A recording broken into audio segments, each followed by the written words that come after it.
Bonjour à toutes et à tous. Je reviens aujourd'hui avec une nouvelle vidéo qui va traiter de la dualité des chemins de l'ombre et des chemins de la lumière.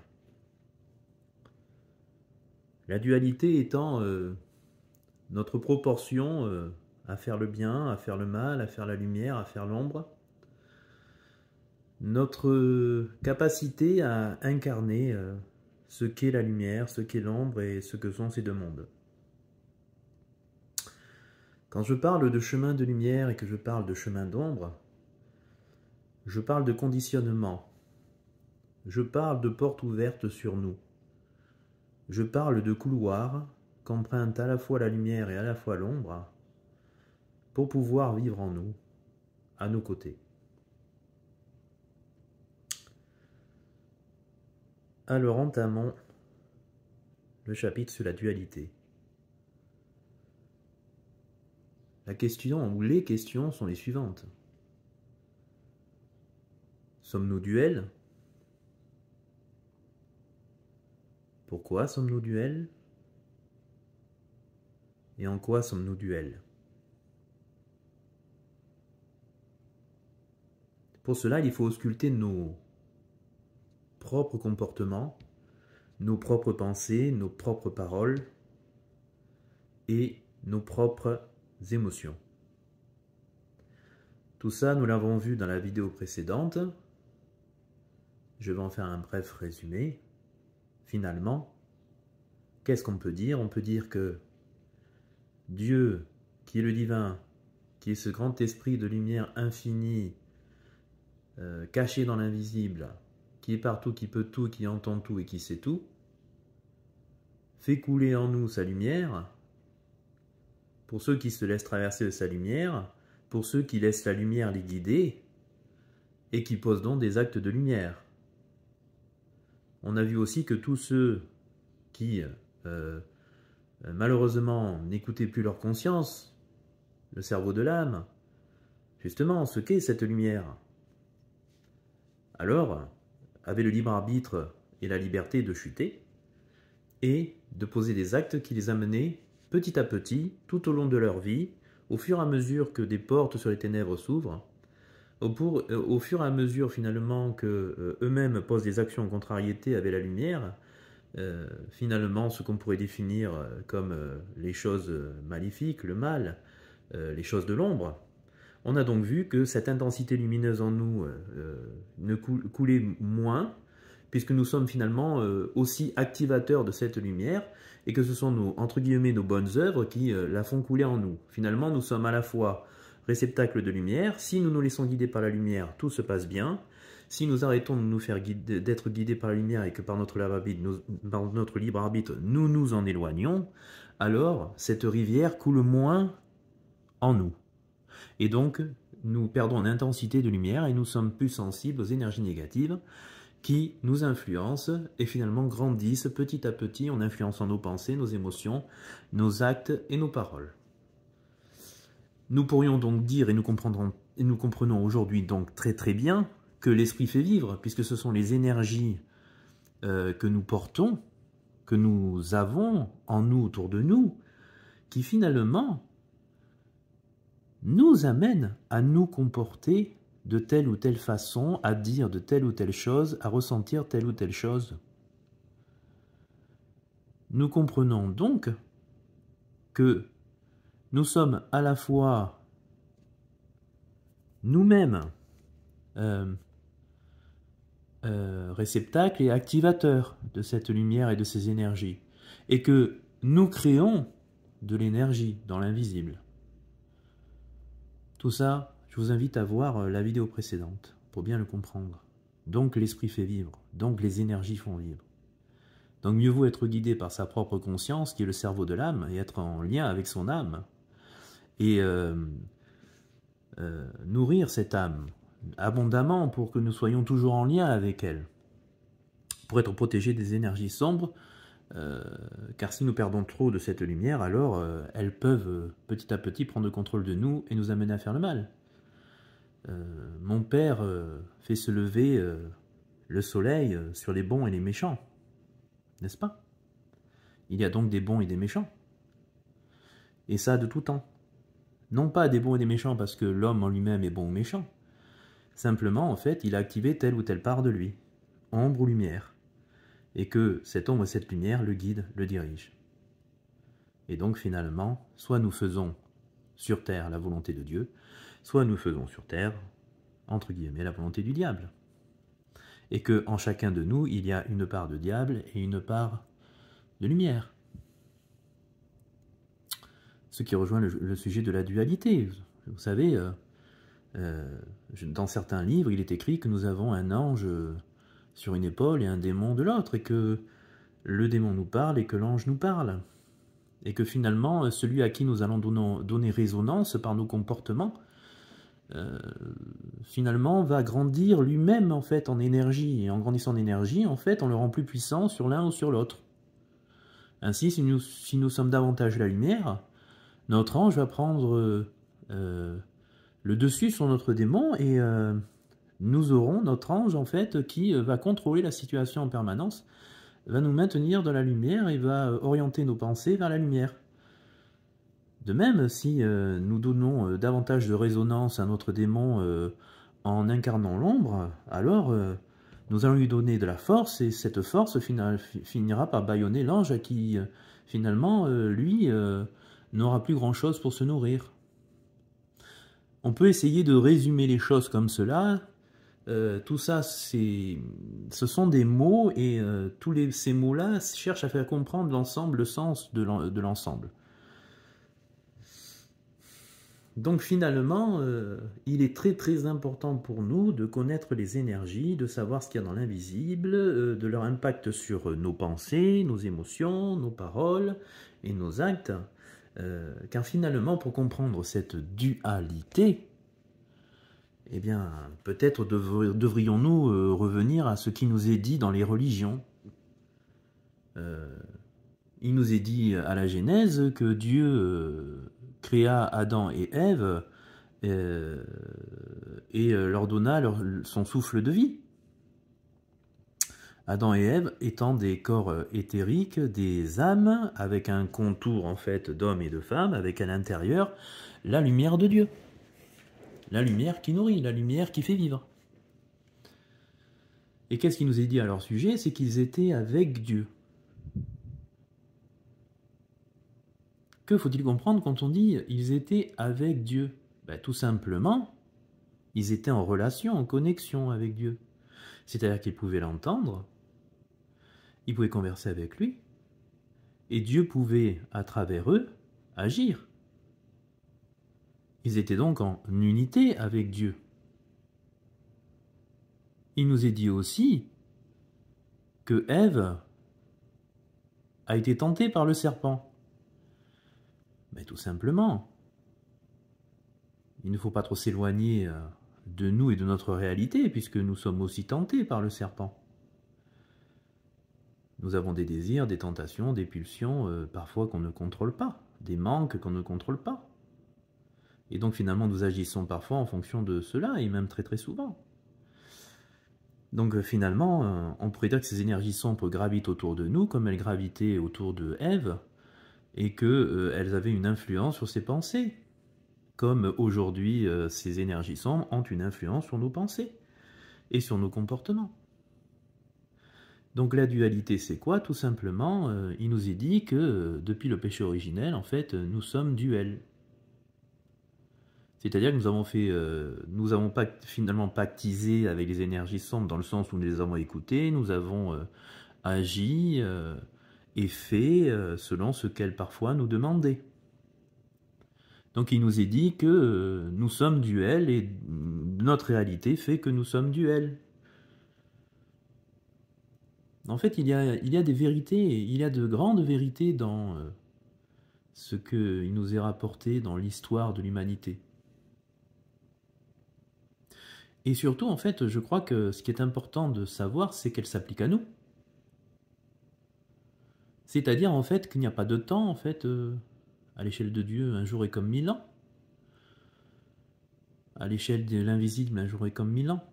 Donc, en fait, comprenez bien que tout est immuable, et que cette vérité édictée il y a bien longtemps nous concerne encore aujourd'hui, et non pas que Ève et Adam. Nous sommes cela. Nous sommes duels. Il y a en nous cela. Alors, et cette dualité, elle est influencée aussi, évidemment beaucoup, par l'éducation, par les conditionnements, que je vous invite donc à, si vous ne l'avez pas fait encore, voir ma vidéo sur les conditionnements terrestres, et vous comprendrez ce que je veux dire.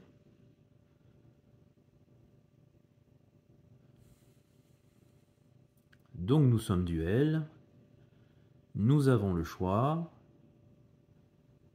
et à chaque fois que nous posons un acte de lumière ou un acte d'ombre, ben, nous nous renforçons en ombre ou nous nous renforçons en lumière. Voilà ce que l'on peut dire sur la dualité. Tous ceux qui disent « je n'ai jamais fait le mal » ne comprennent pas ce qu'est le mal dans l'invisible, ne comprennent pas ce qu'est le bien dans l'invisible. Tous ceux qui disent qu'ils n'ont jamais menti, doit-on les croire? Tous ceux qui disent qu'ils ont été toujours généreux, doit-on les croire? Tous ceux qui disent qu'ils n'ont jamais manipulé, doit-on les croire? Tous ceux qui disent qu'ils ont toujours été honnêtes, doit-on les croire? Tous ceux qui disent qu'ils ont été toujours justes, doit-on les croire? Et oui, ceci correspond à du mal finalement dans l'invisible, de la négativité, de la création d'ombre, si vous préférez. Quand je dis mal et bien, je ne juge pas, ce n'est pas un jugement de valeur. C'est juste en fait un constat des énergies que nous créons, et ce constat d'énergie que nous créons influence nos propres comportements et qui nous sommes dans l'être. Car je suis celui qui est. Cette phrase est lourde de sens. Je suis celui qui est. Ce qui veut dire que celui qui est, entre guillemets, la lumière parfaite, ben c'est Dieu.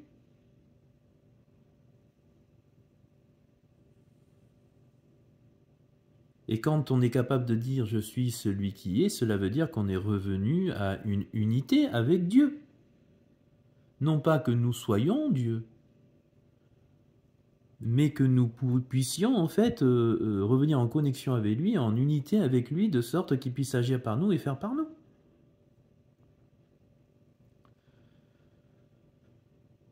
Tout ceci est essentiel, puisque finalement vous comprendrez très très bien que si cela est compris, absorbé, alors nous pouvons nous protéger finalement de ces énergies sombres qui veulent nous détruire, nous asservir, nous amener dans des émotions basses, des vibrations basses, des fréquences basses, des états bas de dépression, de burn-out, et jusqu'à même parfois aller jusqu'à la maladie. Je l'ai déjà dit, mais la maladie n'est finalement qu'une somme d'énergie noire que nous avons créée, ou par lesquels nous avons été conditionnés, et qui fait que nous n'avons pas conscience que nous en créons, et en créant énormément, nous les renforçons. Nous sommes créateurs. Et nous devons donc avoir bien en conscience cela pour appliquer une certaine hygiène des comportements pour nous prémunir de ces énergies qui veulent nous détruire.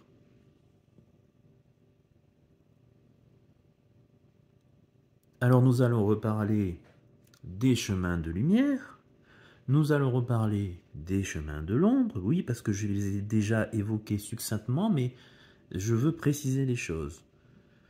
Donc les chemins de lumière sont des chemins inconscients qui se construisent en nous et que nous utilisons pour vivre dans notre quotidien, dans l'être. Ces chemins sont dans les habitudes, les réflexes et les choix de chacun. Puisque la lumière laisse le libre arbitre et la liberté, et que l'ombre nous l'enlève. Donc, les chemins de lumière sont donc des chemins qui nous laissent libres, de choisir, de faire, de comprendre, d'entendre, d'avancer et de se tromper. La lumière ne peut être, entre guillemets, générée que lorsque nous sommes ensemble. Et oui, car nous ne pouvons pardonner. Certes, nous pouvons pardonner à nous-mêmes, mais souvent nous devons pardonner à d'autres. Nous devons être honnêtes, mais pour générer de la lumière, mais être honnête ne peut se faire qu'avec un autre. Nous devons être généreux, mais nous devons être généreux avec un autre. Donc finalement, la lumière, elle est dans finalement le groupe. Nous au milieu d'un groupe, nous ensemble.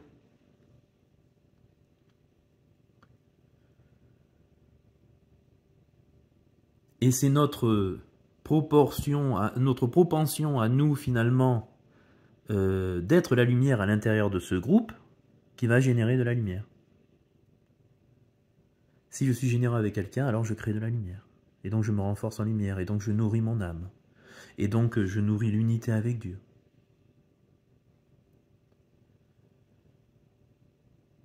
Inversement,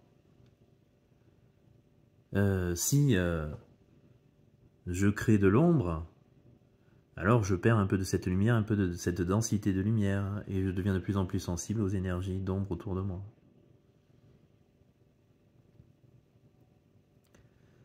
Alors quels sont ces chemins de lumière? On va les répéter. Donc c'est tous les chemins finalement qui font passer l'autre avant nous-mêmes.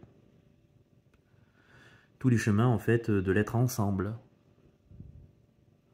Donc finalement, on dira l'amour. L'amour car c'est l'énergie divine, c'est ce qui relie à Dieu.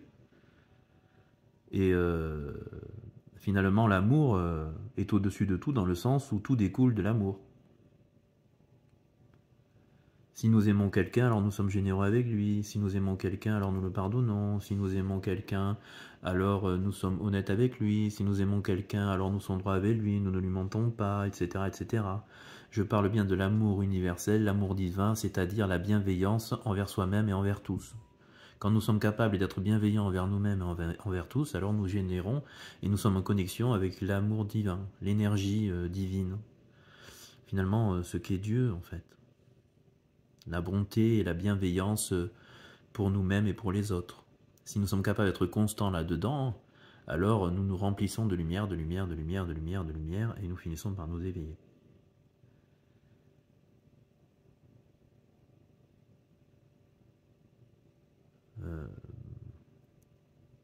Je crois que nous allons peut-être ensemble donner les chemins de lumière. On va les récapituler. Donc l'amour, la générosité, le partage, la solidarité, la générosité, le pardon, la miséricorde, la droiture, l'honnêteté, la force, le courage, l'honneur. Tout cela, finalement, sont des qualités de Dieu, sont des qualités de l'esprit, de la conscience, de la lumière. Et ce sont ces qualités-là, finalement, qui amènent de la lumière en nous. Cette conscience nous guide vers cela. Quand nous sommes reliés à notre âme, cette conscience nous guide vers cela.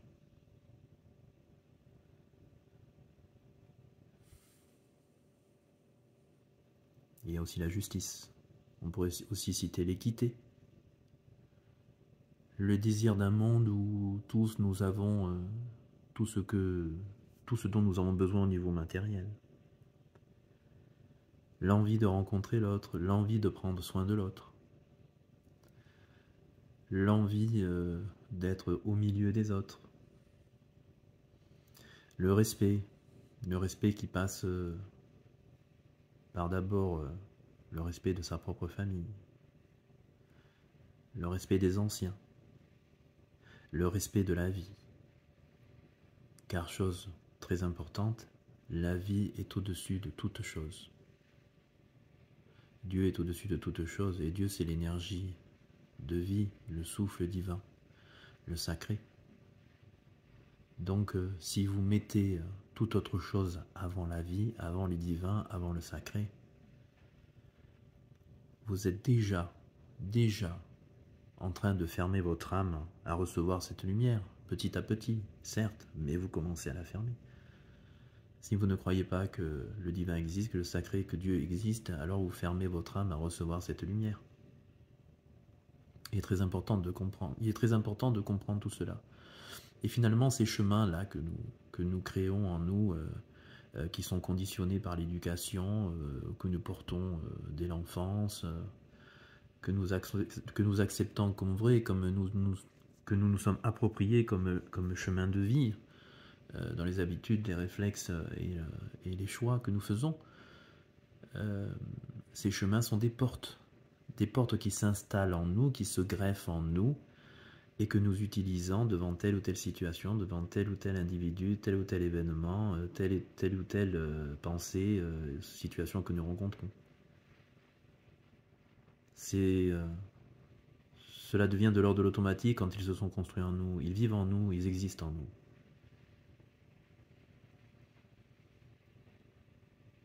Alors, parlons des chemins de l'ombre.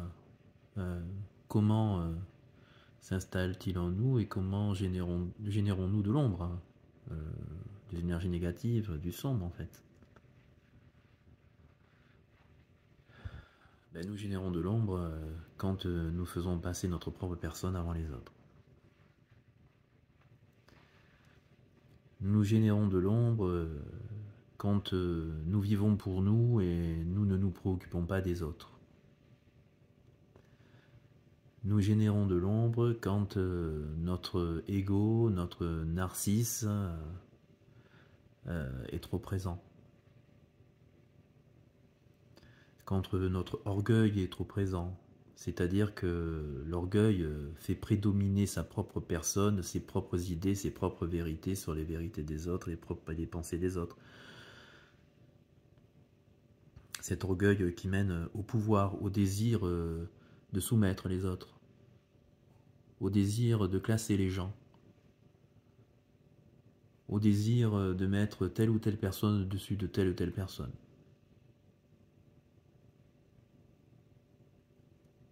Qu'est-ce qui fait grandir l'ombre en nous? Le mensonge. Ne dit-on pas que le diable est le père du mensonge? Ne dit-on pas que c'est l'orgueil incarné? Mais tout ceci ne sont pas que des mots. N'oublions pas que nous les retrouvons chez les hommes et les femmes. Et qu'il n'y a pas de Dieu sur terre s'il ne passe pas par notre intérieur, par l'âme, par l'invisible. Il n'y a pas de diable sur terre qui ne passe par l'homme pour faire du mal à l'homme. Comprenez bien ce que je veux dire. Nous sommes tous concernés et nous sommes tous finalement les représentants de l'un de l'autre ou de l'un ou de l'autre. Il faut, je crois aujourd'hui, être bien clair avec cela et je crois aussi qu'il y a suffisamment d'événements en cours pour nous montrer que tout cela est bien la vérité.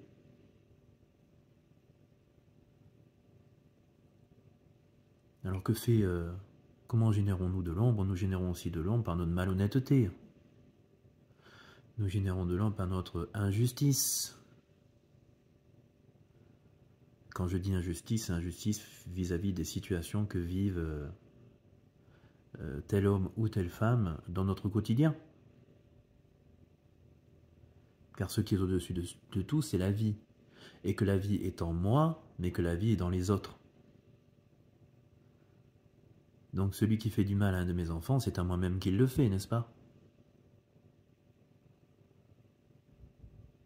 Comprenons bien les choses. Quand est-ce que nous générons de l'ombre? Quand nous sommes dans le doute, dans la peur, dans la non-confiance en soi. Tout cela amène de l'ombre autour de nous et fait que nous en générons, car nous en créons par nos émotions qui sont influencées.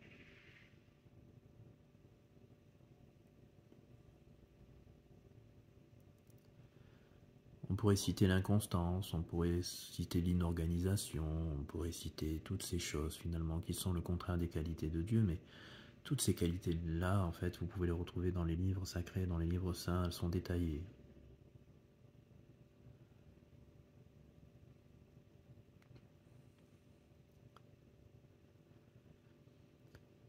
Alors, ces chemins qui se greffent en nous, donc par les conditionnements, l'éducation, par notre rapport au monde réel, ce que nous voyons par nos yeux, toutes ces pulsions, tous ces désirs, toutes ces envies qu'on ne contrôle pas, quand on est inconscient, c'est-à-dire qu'on n'est pas encore éveillé, qu'on ne sait pas que tout cela existe, et bien finalement vous comprendrez bien qu'il est beaucoup plus difficile d'être la lumière, de rester dans la lumière et de se cantonner à la lumière que finalement céder à des choses beaucoup plus faciles qui sont de l'ordre de, entre guillemets, les réflexes animaux.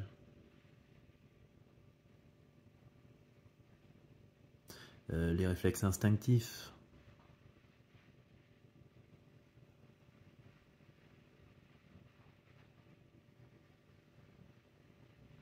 Tout ceci a bien un sens et nous constitue tous.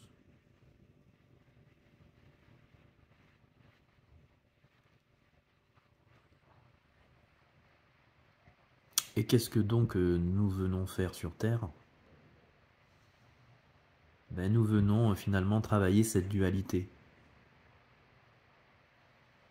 Essayer au fur et à mesure que nous vivons de comprendre certaines choses, de canaliser certaines choses, de devenir, d'être plus au contrôle de certaines choses, d'arriver à comprendre tout cela et accepter par notre propre choix d'effacer cette part sombre pour donner prédominance à cette lumière.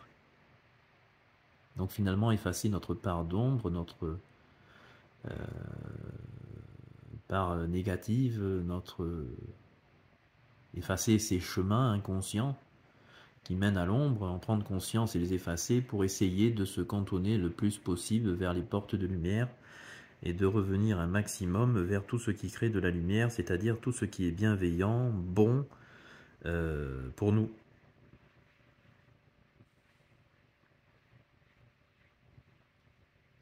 Nous venons enlever l'ivraie du bon grain, n'est-ce pas?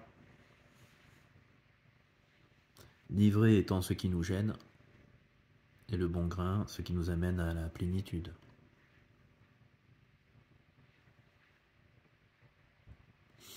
Je crois que cette vidéo est suffisamment riche, je vais m'arrêter là. Je voudrais donc vous rappeler que j'organise des conférences sur la spiritualité le mercredi, le samedi, où je développe ces vidéos, je redéveloppe les concepts, j'approfondis les choses avec vous. Je vous ai mis en description en fait le moyen finalement d'y participer. Je voudrais aussi vous demander donc pour me donner de la visibilité, si vous avez aimé, de liker, de vous abonner, de partager, de commenter parce que c'est ce qui fait que j'émergerai sur YouTube et que je toucherai surtout un maximum de gens. Je vous remercie pour votre écoute et je vous dis à bientôt.